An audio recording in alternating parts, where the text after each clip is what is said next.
je suis obligé de préparer moi-même. Elle ne manifeste aucun respect vis-à-vis de moi. Son argent, elle le cache. Elle ne veut pas participer à quoi que ce soit dans la maison. C'est moi-même qui paye tout. Je paye le loyer, je paye l'électricité, je paye l'eau, je paye les factures d'Internet, je paye les factures de ceci, je paye les assurances de tous les véhicules, je paye les assurances maison. Et elle, avec son gros salaire, je ne vois rien. Bref, vraiment, je veux un divorce. Donc là, c'est un exemple que j'ai pris, vous donner des raisons fondamentales. Après que vous êtes... La même chose pour celui qui fait la prière mécanique. Il explique son problème. Mais après cela, il doit associer ce problème à certains versets de la Bible qui disent par exemple que l'Éternel est mon berger, il ne me manquera de rien. Bon, ça a un rapport avec l'argent, quand vous avez besoin de l'argent du travail. Mais si c'est un problème de divorce, vous verrez qu'il y a un psaume bien approprié pour cela, où il y a un passage biblique quelque part. Voyez-vous qu'il est écrit quelque part que tu es le Dieu qui lie et qui délie. Et que tu es libre de lier à un moment et de délier quand tu le désires. Tu es le Dieu qui est capable de diviser le cœur des rois, tout comme tu divises les eaux et les ruisseaux d'eau. Voilà. C'est des versets comme ça que vous appliquez dans le cadre du divorce. C'est un exemple que j'ai pris. Il y a au moins près de 13 ou 15 versets en rapport avec le divorce. Puisque ça, je l'ai appris quand j'étudiais ces histoires de prière mécanique. C'est la même chose dans le cadre de la prière ancestrale. Comment il faut allier l'acte à la prière? Bon, pendant que je fais cette prière, mais la femme est toujours avec moi là. Maintenant, comment je peux prouver par mes actes que réellement je désapprouve ce qu'elle fait? Je lui parle, elle ne m'écoute pas, alors je m'engage à prendre un comportement qui va contre ce qu'elle fait. Ça va créer des tensions, certes. Mais, rassurez-vous, les ancêtres vous observent. Les ancêtres. Votre maman de son vivant avait sûrement, certainement dit, ah, mon fils, la femme que toi tu vas aller prendre là, moi je l'aime pas. C'est vrai, elle est belle, hein, mais après vous les enfants, on vous dit, oh nous les parents, on veut donner un point de vue, vous dites non, parce qu'on est contre vous, on ne vous aime pas. Et quelques temps après, vous verrez que cette fille-là vous fait maintenant des misères. Et la pauvre maman, elle est déjà partie, non? Elle est de l'autre côté. Mais après vous pensez, merde, oh, mais si je savais vraiment, ma maman avait raison. Je m'en souviens qu'elle me disait que rien, la fille, elle va te faire souffrir, ce qu'elle veut de toi, c'est le sexe, c'est l'argent, c'est tout. Mais elle va jamais te mettre à l'aise, elle va te créer les problèmes du monde entier, parce que toi, tu es quelqu'un qui aime le calme. Ah, je regrette. Bon, maintenant, vous avez une situation pareille. C'est là où intervient votre prière traditionnelle. Vous êtes présenté comme je l'ai fait, je prends l'exemple typique. Vous êtes fang, vous maîtrisez le fang, vous vous présentez. Menemura, menendomba, ndomba, menemura, nze obiang, et vous faites votre lignée ancestrale. Fils de tel, fils de tel, fils de tel. Et voilà la raison qui m'amène ici. Donc, moi, fils de tel, de tel, de tel, mes ancêtres, vous êtes ici. Bon, bien sûr, ça, c'est pareil comme dans la prière pratique. Vous verrez qu'il y a des rites. C'est-à-dire, il y a des rituels que vous faites. Et j'ai déjà expliqué, hein, allez-y me suivre la vidéo sur comment invoquer nos ancêtres hors de l'Afrique. Ou encore comment communiquer avec nos ancêtres. Là, c'est une vidéo très détaillée. Donc, vous appliquez cela. Et deuxièmement, votre conduite doit en dire. Vous voulez divorcer. Hein? Mais là, c'est là où il y a la discorde avec ceux qui sont trop religieux parce que Jésus a dit, oh, ceci, cela, ou bien la Bible dit qu'il ne faut pas divorcer. Jamais il n'existe aucun verset où la Bible dit vous ne devez pas divorcer. Le divorce est accordé à une condition, c'est lorsque il y a eu adultère. Certes, mais même s'il y a incompatibilité d'humeur, le monde évolue. Hein? L'adultère, ça peut être un adultère sexuel. L'adultère, ça peut être un adultère comportemental. L'adultère, ça peut être un adultère mystique spirituel. C'est-à-dire que la personne peut vous terroriser, vous traumatiser avec des pratiques occultes. Tout ça peut être l'objet de demander le divorce. Parce que, rassurez-vous, hein, d'abord l'affaire des mariages, ça va choquer mes frères religieux.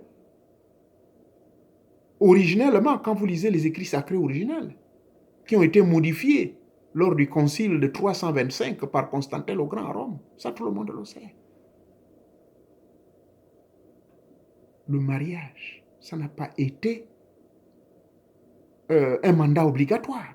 On n'a jamais forcé quelqu'un de se marier. Les gens vivaient en union libre. C'est qu'à tout moment, si ça ne marche pas, Chacun fait son chemin. Mais on nous fait croire aujourd'hui que le mariage est obligatoire et que tu dois toujours souffrir. Si le mari te fait souffrir ou la femme te fait souffrir. Non. Bref, pardonnez-moi. Je n'apporte pas de... Je ne viens pas créer de division ici. Car parmi vous, il y a ceux qui sont sensibles pour ce genre de questions. Et mon objectif n'est pas de vous perdre, n'est pas de vous créer des chocs en retour. Mon objectif, c'est de vous transmettre des enseignements qui ont été testés par votre âme serviteur, par moi, et qui sont attestés et approuvés par les dieux ou par le Dieu suprême. Car tout ce que je vous dis, s'il vous plaît, ce n'est pas mon invention. Quand je vous dis, je médite, cette méditation qui est l'ouverture de mon esprit, c'est ce que dit le livre de Josué chapitre 1, le verset 8. Que ce livre de la loi ne cède. Vous voulez que je vous lise ça? Parce que voilà ce qui est écrit. Voilà. Que ce livre, la loi ou la Bible, ne s'éloigne point de ta bouche. Médite-le jour et nuit pour agir fidèlement selon tout ce qui est écrit.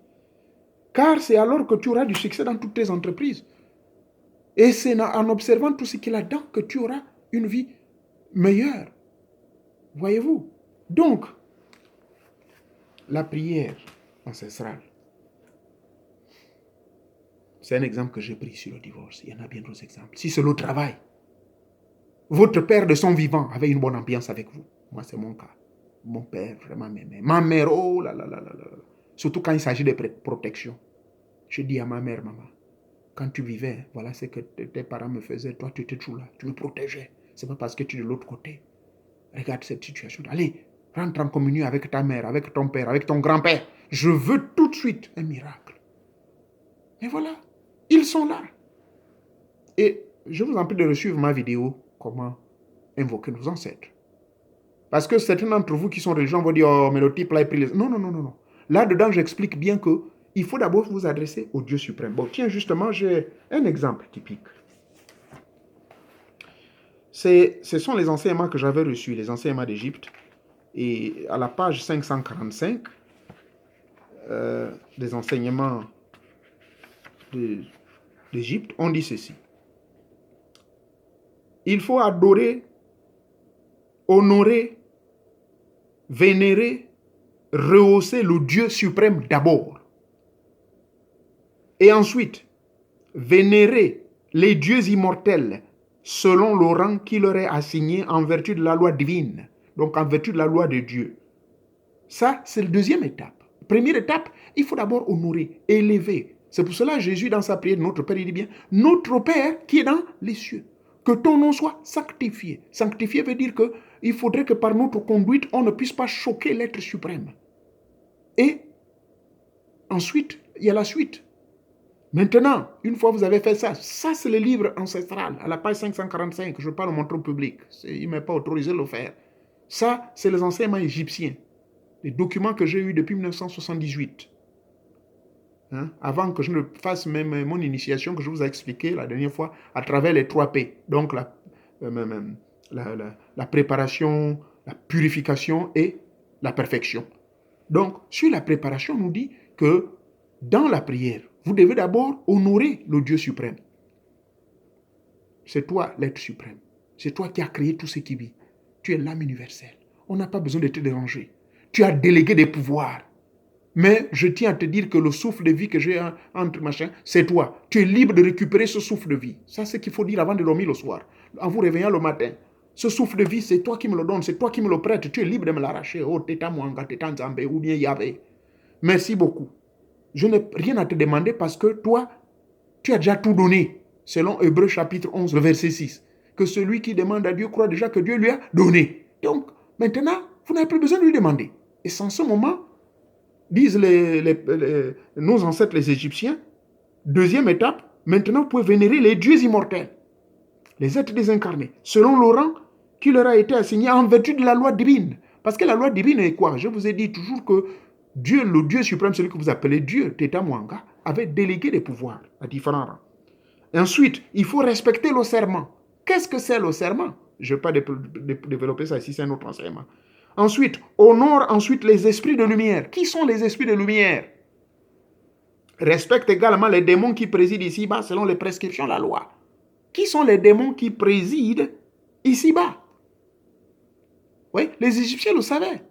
Jésus l'a su lorsque le diable, celui que vous appelez le diable, lui a dit que voilà, prosterne-toi devant moi, je te donnerai toutes les richesses et tous les royaumes de ce monde. Mais parce que ce sont les démons qui président ici-bas. C'est à eux que le Dieu suprême a donné tout pouvoir. Mais il faut un code de conduite, comment les maîtriser. D'où je vous avais suggéré le livre d'Abraham et l'hommage. Hein? La pratique de la maîtrise des esprits de l'au-delà et des esprits du bas astral. Donc la maîtrise des anges, comment communier avec eux, être un avec eux, et ensuite comment être un avec les esprits du bas astral qu'on appelle les démons. Voilà, c'est ça qui fait de vous un véritable maître. Alors, c'est ça?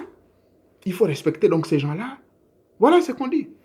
Donc, dans cette prière, ce principe s'applique donc dans la prière comment dirais-je, traditionnelle. Dans la prière traditionnelle, donc, on donne d'abord l'honneur à Teta Mwanga, à Tata Mwanga, le Dieu suprême, tel que je l'explique dans la vidéo, comment invoquer nos ancêtres. Et c'est après cela maintenant que vous présentez, bon, vous êtes mes parents, voilà. Vous me connaissez mieux, vous connaissez, vous êtes avec moi là. Et vous verrez, la réponse va être immédiate. À condition que vos actes, n'est-ce pas, riment avec votre prière. Disons que votre prière rime avec vos actes. Et enfin, il y a une troisième prière que moi, je vous dis, toutes ces trois-là que j'ai sélectionnées, il peut peut-être avoir 50 000 prières, parce que chez les religieux, vous allez entendre que non, oh, il y a les prières d'évocation, oh, il y a les prières, il faut d'abord to praise the Lord, donc il faut le glorifier d'abord, chanter, ceci. Ça, ce ne sont que des détails. Mais là, je parle en grande ligne. Bien sûr, moi, votre serviteur, je chante. Il y a dommage, je passe des heures à chanter. Voilà pourquoi vous avez vu même au début de mes enseignements, je mets de la musique qui est plus adaptée à mon esprit, qui me met en communion avec mes ancêtres, parce que ce sont eux qui m'inspirent. Là, je n'ai pas un papier, je n'écris rien, je ne lis pas un livre, ce que je vous dis. C'est ça, ça vient de mes méditations que j'ai eues depuis minuit jusqu'à 1h30. Voilà, il est 2h30 maintenant. Comprenez? Donc, la troisième prière que j'ai observée, c'est ce qu'on appelle la prière scientifique. Retenez bien. Prière mécanique, purement religieuse. Prière ancestrale traditionnelle, purement traditionnelle. Les Chinois, les Indiens, les Amérindiens, nos amis nordiques là. Donc les nordiques, c'est qui? Les Anglais, les Irlandais. Ils sont très forts dans ces histoires-là. Et chez nous, en Afrique, non, on refuse, on tourne le dos, on va maintenant dans les histoires de bas Jésus. Allez-y en Irlande. On les appelle les druides. Ils font le druidisme. C'est l'une des plus vieilles religions d'Europe. Les druides. On les trouve jusqu'à aujourd'hui.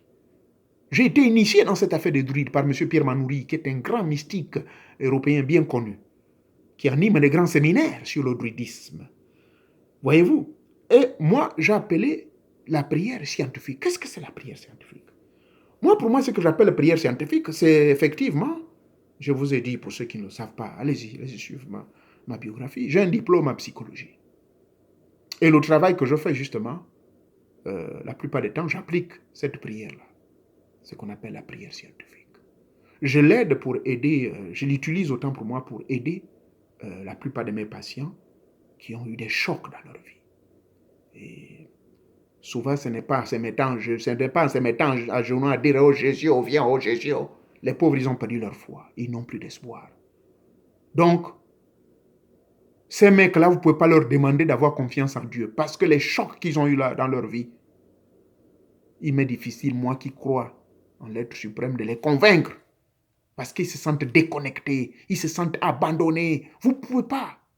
Donc, avec ce genre de personnes, votre humble serviteur utilise la prière scientifique. Qu'est-ce que j'appelle prière scientifique? Je vous donne une petite pause. Vous allez découvrir, par ma propre expérience, ce que j'appelle prière scientifique. Vous allez comprendre. Comprenez? Battery 30%. Connected to Samsung Galaxy S7 Edge.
Merci beaucoup, merci beaucoup.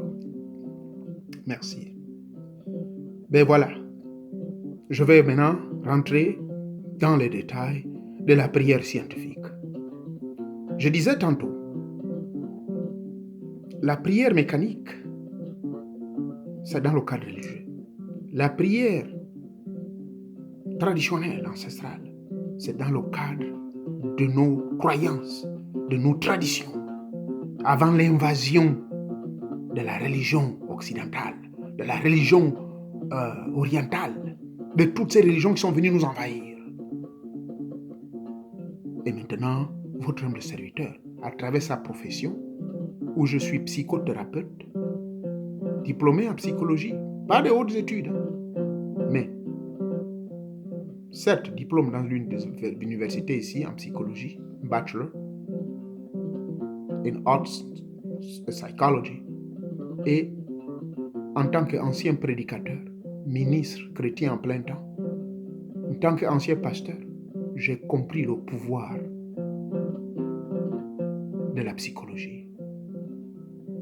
La psychologie, c'est cette technique, c'est cette prière scientifique que les hommes que vous voyez riches, comme les Bill Gates, Warren Buffett, Donald Trump et bien d'autres, c'est cette prière scientifique qu'ils utilisent. Et qu'est-ce que c'est une prière scientifique, justement? Une prière scientifique, selon, je vous dis, vous n'allez trouver cet enseignement nulle part. Ça, c'est Maître Moréon Nouvier qui partage ça avec vous. Donc, la prière scientifique, comme le mot le dit, c'est une prière, une méthode qui vous permet de manière scientifique et selon les connaissances scientifiques. Non pas des sciences subjectives, pas des sciences subjectives imaginaires comme l'évolution de l'espèce humaine, mais la science concrète, expérimentale. C'est cette science, c'est cette prière scientifique que je vais partager avec vous. Donc, nous en psychologie, lorsque vous avez connu des traumatismes psychologiques, ce qu'on appelle le post-PTSD, Post-Traumatic Stress Disorder, vous êtes victime de traumatismes psychologiques qui résultent d'une ambiance négative dans votre vie passée, que ce soit un viol, que ce soit un parent qui vous a terrorisé, que ce soit l'armée, vous êtes coupé une jambe, amputé une jambe, que ce soit dans le monde politique, vous avez été traumatisé, ou quoi que ce soit. Donc, ce que nous faisons, nous utilisons des techniques qu'on appelle les techniques d'affirmation. Affirmation techniques.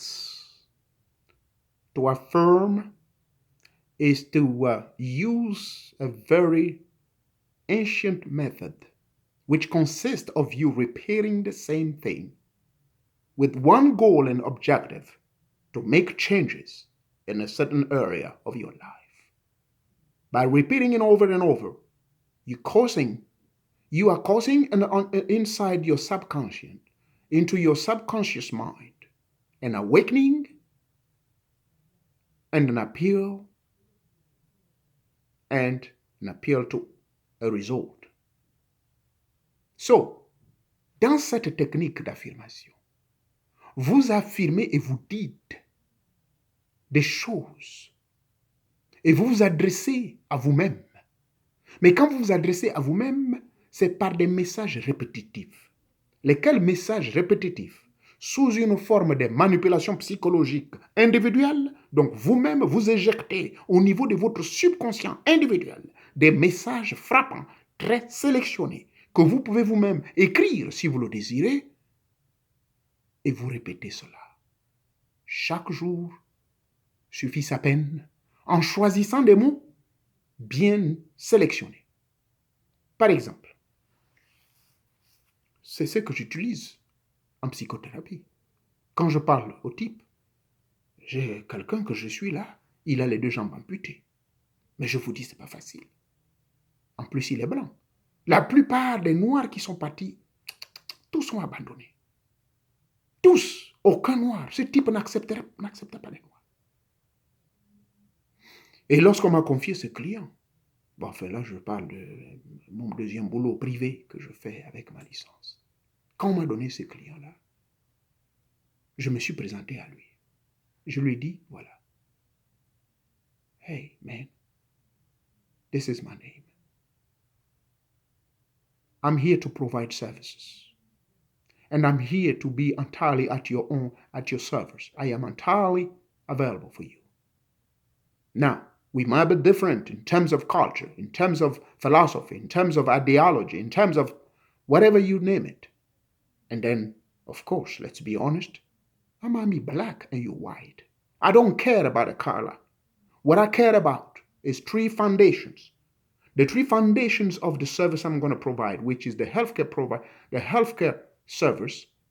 And the healthcare service has three major conductors or three major foundations. And this is me, only me.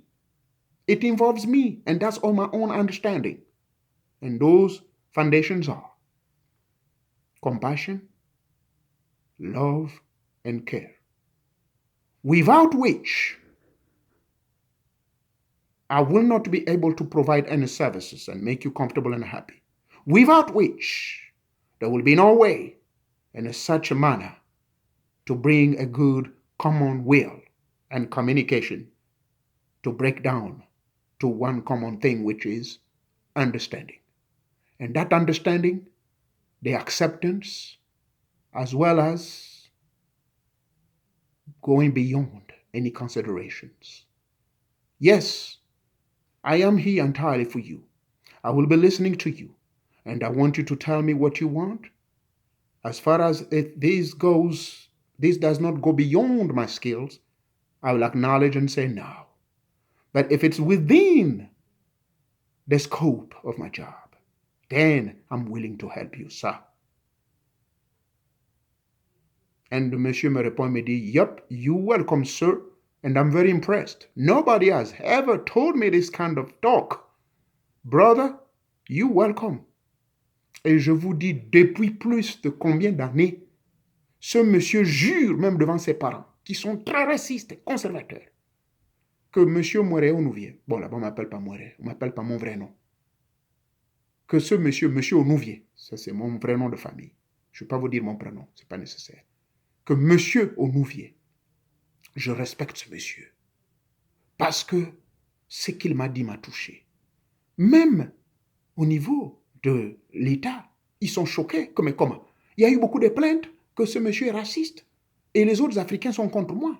Pas seulement les Africains, même les autres nationalités. Ils disent, mais quel est le fétiche que ce type a? Comment se fait-il que ce type-là, le blanc-là, vraiment, un raciste comme ça l'aime? Voyez-vous? Mais j'ai utilisé la technique de la prière scientifique. C'est-à-dire, une fois je m'étais introduit et je commençais à lui parler. Je lui ai dit, je comprends votre situation. Bon, je peux le dire en anglais. Je comprends les chocs psychologiques, les traumatismes que vous avez subis. Et c'est comme ça, il ouvre son cœur. Que voilà, quand il était jeune, il a été victime de viol. Voilà, son oncle l'aurait violé. À l'âge de 7-8 ans, commençait à jouer avec son pénis et tout ça là. Hein? Et qu'il a atteint un certain âge, ça n'allait plus. Voilà. Et ça l'avait obligé d'aller à l'armée. Et quand il est parti à l'armée, vraiment, il avait tous ces traumatismes déjà avec lui. Ce qui fait que face à l'ennemi, il était distrait et il s'est vu couper les deux jambes. Bon, les jambes étaient amputées, pas amputées, bon, écrasées. Mais ils ont décidé que non, pour le sauver, il fallait couper les deux jambes.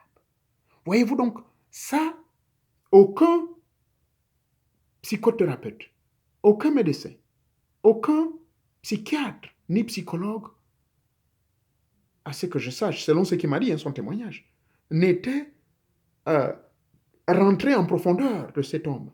Comme la Bible dit quelque part, que le corps de l'homme est comme un puits qui est très profond. Mais il faut beaucoup de la sagesse pour puiser le fond de ce puits-là. Même nous, ceux qui ont grandi en Afrique comme nous autres, eh ben, quand le puits est sec, vous ne pouvez pas. Mais il y a des poches d'eau qui sont là-bas. Mais il faut être de la sagesse pour savoir que, c'est dans cette poche-là qu'il faut aller puiser cette eau et ramener. C'était comme ce monsieur-là. Donc, Et de là, j'ai commencé à appliquer la technique de la prière psychologique, de la prière scientifique que je vous explique. Donc, dans mes fonctions, il m'est autorisé donc de pouvoir commencer le travail qui consiste non seulement en faisant des questionnaires. Moi, je suis fatigué de ces questionnaires. Est-ce qu'il a fait ceci? Check, check, check, check, check. Et puis voilà, et on vous paye à la fin vos $500 ou bien vos $800 pour peut-être 3 heures ou 4 heures que vous avez fait. Non, c'est pas comme ça. Il faut quand même rentrer dans le fond. Il faut puiser. Et c'est ce qui a fait en sorte que ce monsieur, jusqu'à aujourd'hui, j'ai un contrat permanent avec lui. Il me dit, même si vous prenez votre retraite, vraiment, restez avec moi. Et il est encore jeune, hein, il a à peine 42 ans, 43 ans. Vous comprenez? Donc, la prière scientifique, elle est utilisée également par les grands hommes d'affaires. C'est quoi la prière scientifique? La prière scientifique est la suivante. Dans leur prière, ils ne disent pas que oh Dieu, oh Jésus, oh. Non. Ça ne veut pas dire qu'ils ne croient pas en Dieu. Mais pour eux, ils se sentent à l'aise en le faisant parce qu'il y a des miracles qui se produisent. Cette prière scientifique, c'est celle qui consiste à faire quoi? C'est celle qui consiste justement, comme je le disais tantôt, à émettre des messages au niveau de votre subconscient. Par exemple, c'est des choses que moi-même j'ai expérimentées. J'ai fait mon témoignage à plusieurs reprises. Ceux qui m'ont connu à Port-Gentil, l'endroit où j'ai eu la maison, beaucoup de gens ont dit, mais par quel pouvoir cet homme a eu ce terrain-là, un terrain en pleine ville? Beaucoup de gens ont tenté ce terrain-là, chôme-là, depuis 1974. Il y a même des gens qui disaient que non, le terrain est envoûté. Mais j'ai utilisé la technique de la prière scientifique. Qu'est-ce que c'est la technique de la prière scientifique? Je m'assois, je me déboutonne, j'ai pris ma douche en position colonne vertébrale droite. Je crée la technique de la visualisation, donc je visualise. Je regarde ce terrain, je regardais la maison. Et il y avait une vieille bâtisse déjà en béton. Donc, je fais chez moi et je visualise ce terrain. Je me vois, moi. Je vois une grande belle maison. Et ceux qui sont dans la zone de la petite ou la mosquée, vous verrez, ça s'appelle la petite maison ou la villa rose. C'est exactement comme ça que je voulais cette maison. Donc, je la visualisais pendant que j'étais en mission à Rabi. Rabi, au nord de Port-Gentil là-bas, non loin de Port de machin là. Rabi Kunga, compagnie de Shell qui est devenue Asala. Je m'asseyais là en train de méditer, je visualise la maison. Je visualisais moi-même marcher dans cette maison. Je visualise. Mais avant cette maison, je visualise les gens en train de faire des travaux. Avant cette maison, je visualise la dame qui appartient à la maison en train de me donner les clés de ce terrain et tous les papiers. 2 mois plus tard, je suis allé voir cette dame et j'ai eu le terrain. Et j'ai eu tout ce qui est dans le terrain. J'utilise la même méthode dans l'emploi. Je visualise. J'ai déjà fait ma demande d'emploi. J'ai déjà le nom du directeur. Je fais même exprès d'espionner. Je le vois en passant. Même si je ne l'ai pas vu, mais je vois ses photos. Donc, je visualise le monsieur en train de me recevoir dans son bureau. Je visualise, donc je crée des images. Et je répète tous les jours que j'ai déjà ce beau boulot. Je me vois déjà bien habillé en cravate, costume, système poste technique, administratif. Je me vois déjà habillé en cravate. Je répète cela pendant 1 semaine, 2 semaines, en lune montante. Ça a toujours marché. Quand vous allez lire les mémoires de M. Bill Gates, qui est l'un des hommes les plus riches de la planète Terre, c'est la même chose qu'il a utilisée. Ça s'appelle la prière scientifique. C'est moi qui appelle ça comme ça, prière scientifique.